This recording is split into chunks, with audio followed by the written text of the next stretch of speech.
So I just watched Doctor Strange in the Multiverse of Madness, and I know it came out a few months ago, but I wasn't able to watch it until it dropped on Disney Plus, and then I had to wait because I got sick and couldn't watch it. And so I thought I would do a video on it because I really like talking about movies. I really wanted to like this movie, so it's not really like I was going into it biased against it. The first Doctor Strange movie is by far my favorite Marvel solo movie.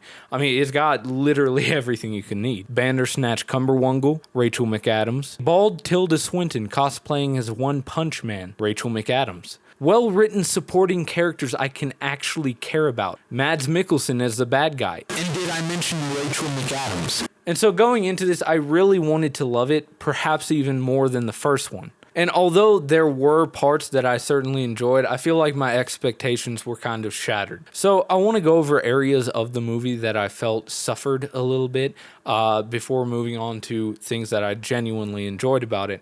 But first, I just want to thank you for watching the video. So yeah.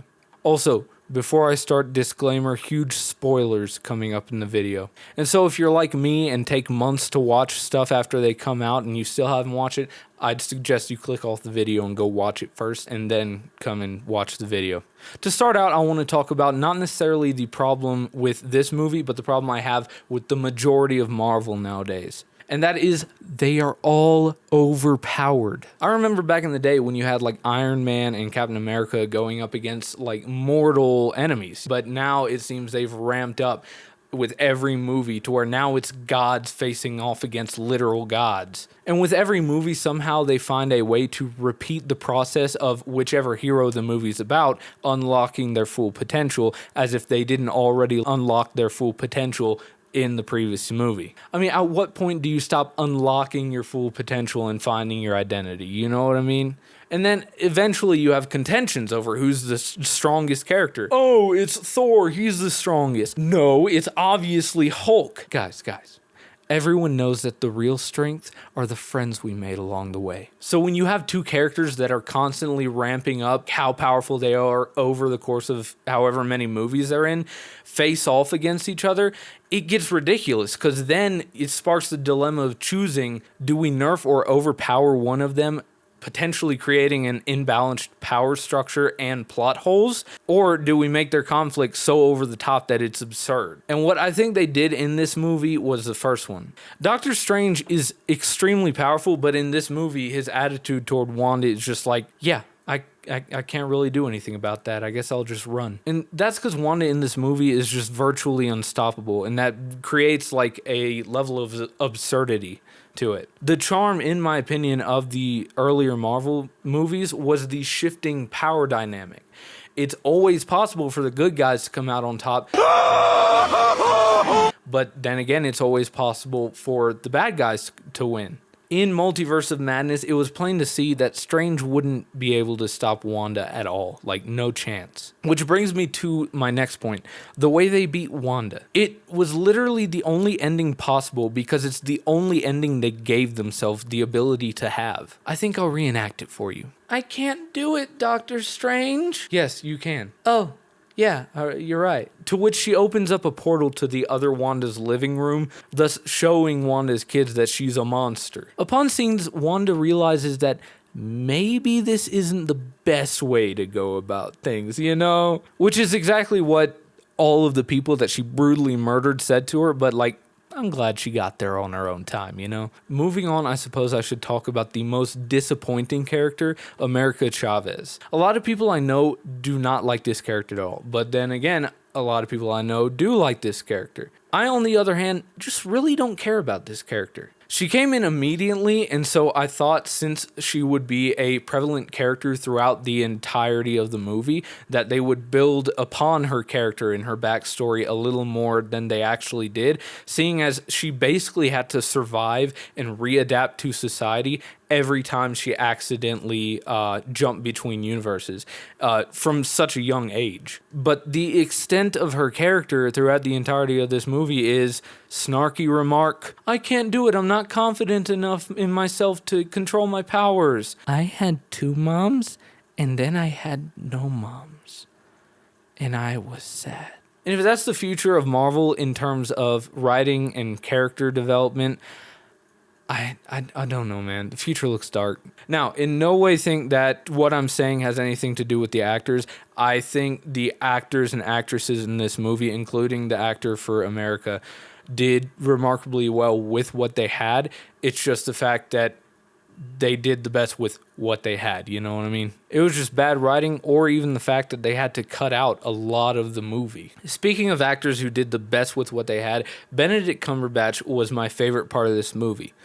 Though that's mainly because Wong was severely underutilized. Despite this, there were shortcomings. The first being that the pace of this movie really didn't leave a lot of room for meaningful dialogue.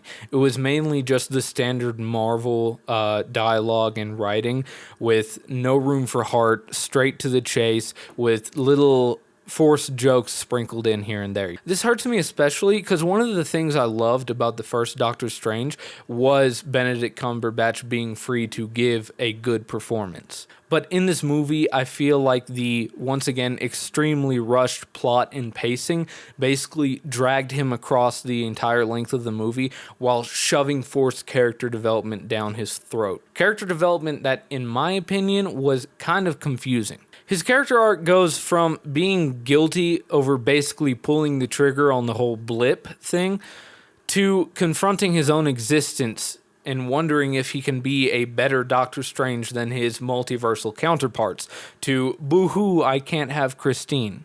Though, like, can you blame him? Like, I'm not saying I'm a simp or anything, but I would destroy every universe and every alternate version of me in existence for this one. But I digress. So, yeah, long story short, I think that the character development was way more plot-driven and less performance-driven. Another character whose character progression I kind of had a hard time swallowing was Scarlet Witch. Wanda is not justified at all in her actions. So the fact that she was treated like the victim at the end of WandaVision and then basically went, "We were bad, but now we're good," at the end of Multiverse of Madness, leads people to want to kind of act like she is technically still a good guy. Whereas, in my opinion, the only way that they could bring her back in future movies is as a villain. I could not take her seriously, nor respect the movie at all if she was brought back as anything but a villain. She literally massacred most of the sorcerers of Kamar-Taj and then murdered the entirety of the Illuminati. You break the rules and become a hero. I do it and I become the enemy. That doesn't seem fair. Doctor Strange made a decision knowing that it was the only path possible that would lead to them defeating Thanos, having the least casualties and sacrifice, and he did so knowing he was sacrificing his happiness. Because if he could see into the future, he would know that he would blip, Christine would not, and Christine would move on without him and eventually get married to another person. Because that's how marriage works. Wanda enslaved an entire town and used the people's bodies as puppets to play pretend with a fake Vision and imaginary children. Which, yeah, I know that children technically are real, but that's still not an excuse. And then she tries to murder a child in order to take her powers to go to another universe and take the children from another version of her, which she would most likely kill the other version of her. Granted, this logic in the movie is because she has the Darkhold and it's poisoning her mind, but she did the whole mind control tango before she even knew what the Darkhold was. So moving on, I mentioned the Illuminati earlier, and despite it being really cool to see some of those characters, especially Reed Richards and Professor X, I thought it was one of the most pointless parts of the movie. It felt so rushed, as though Marvel was like, "Here you go, all these characters just for you." It's like, they dead now. And you didn't even get a chance to connect with those characters at all, which basically made their deaths feel meaningless. And the worst of those characters was Captain Marvel. I don't know how they were able to make a Captain Marvel that I actually hated more than Brie Larson's, but they did, and it makes me want to die. Brie Larson's Captain Marvel was so emotionless that I could not connect with her at all. But this Captain Marvel felt like the only emotion she was capable of was aggression. Like an "I don't like you for no reason, so I'm just going to be a big old bag of angry badgers just because I feel like it" kind of aggression. And unfortunately, I feel the same about a lot of female characters nowadays, because writers seem to think in order to have a strong, independent female character like Captain Marvel, they have to either be perfect in every way, completely emotionless and unrealistic, or just jerks. And it makes me mad because I really want good female representation in media. Women are capable of amazing things, and I feel like Hollywood just puts them into this box of their ideal woman. But I digress. The brutality of the deaths of the Illuminati were also incredibly impressive, especially Black Bolt and Professor X. I mean, when I saw the Professor X death scene for the first time, it gave me chills. It was so well done. And it also solidifies Wanda's willingness to do basically anything to obtain a life with her sons. But I felt as though they could have been a little gorier, especially Peggy Carter's, which felt very cheap because it was basically implied. The fight scene also needed to be a little longer, and in fact, the entire movie needed to be longer because there was so much in it, but there was no time to actually build upon those things, and so you ended up not even caring about those things. Each world, I feel, could have had at least 20 minutes more to further flesh out characters and events that happen within those worlds.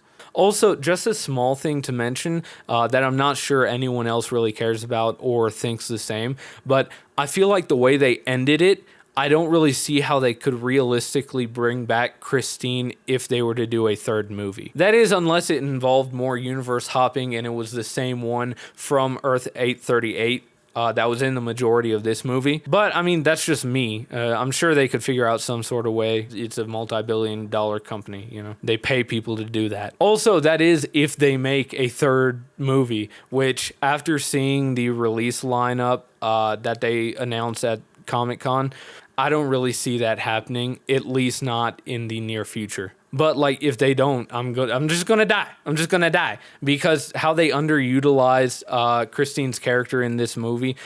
I just feel like if we don't get another one to further solidify and justify that character, as well as other characters like Wong, I'll just be extremely sad. I'm gonna cry and pee my pants. And with that, I'm done ranting about it. I do have other complaints, such as I think it could have been way scarier.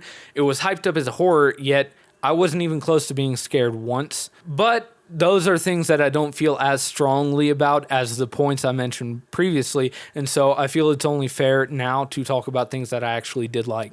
This is going to be a bit more unscripted simply because I want these compliments to be from the top of my head and not something I just thought up. First off, everyone kept going on and on about how they didn't like the special effects and the scenery and stuff like that, and I don't understand.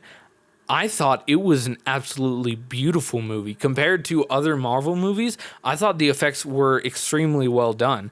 And I mean, there was the scene when the Illuminati were telling him about how they defeated Thanos that was pretty rough, but that was the only scene I actually found fault with. Everything else I thought looked really cool. Some of the scenes that I especially liked was the scene when Doctor Strange is walking up the staircase in the incursion world with like the red moon in the background and the sea kind of washing up next to the staircase. It was one of the most beautiful things I've seen in a Marvel movie in years. Another one was the scene when Doctor Strange trapped Wanda in the crystal prison and she's trying to break out and she decides to use the reflections. That was probably my favorite scene in the entire movie. Next, one of the highlights of the movie was the effects they used for Wanda's magic. I know that in other movies she's used magic and the effects were cool before, but this movie, they especially went all out. Specifically the times when she's dreamwalking into the other universes and she's kind of floating there with the Darkhold in front of her. I thought that was so cool visually.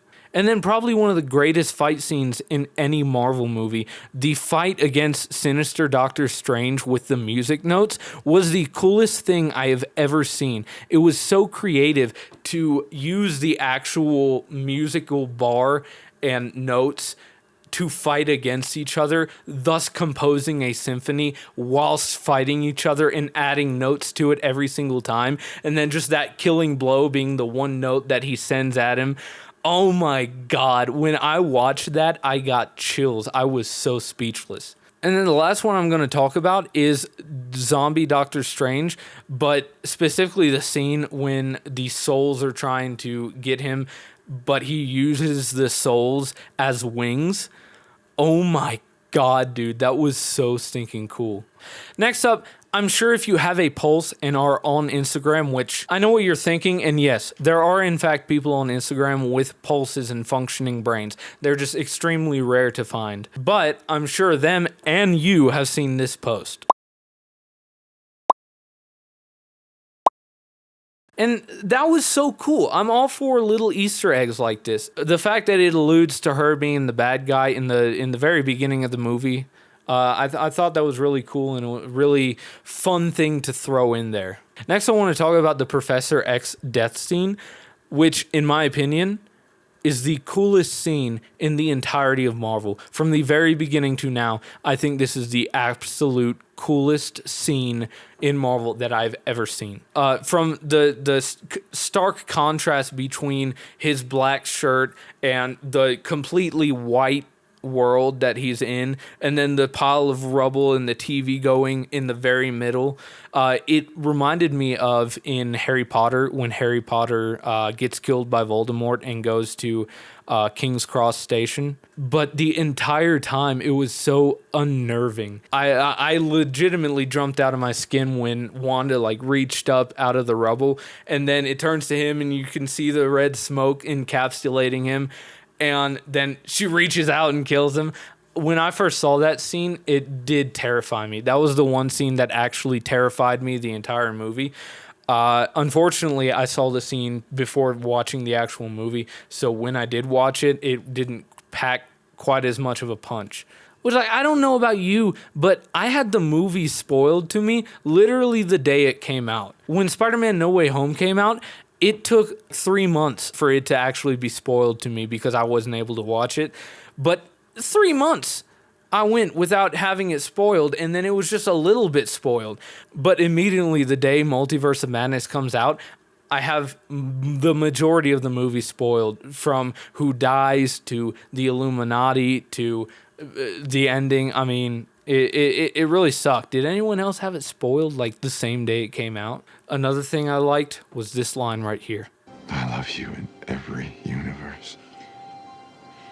That line was probably the only line of dialogue that legitimately gave me chills. I loved it so much. Doctor Strange's delivery was, oh my God, it gave me, all I can say is it gave me chills, dude. Also, just Rachel McAdams. She is my absolute favorite actress in the world. Her being in the first Doctor Strange movie blew. I was so surprised, you know, and so I was super excited for Multiverse of Madness because, you know, she's my absolute favorite actress in the world. And so yeah, I really enjoyed her performance despite kind of being underutilized. That'll be the end of it. If you stuck around this long, I just want to say thank you so much. I really appreciate it. I love talking about movies, but like outside of my family, which we talk about movies all the time, I only have like 2 online friends that I can talk about movies with. And so if even like one person liked the video at all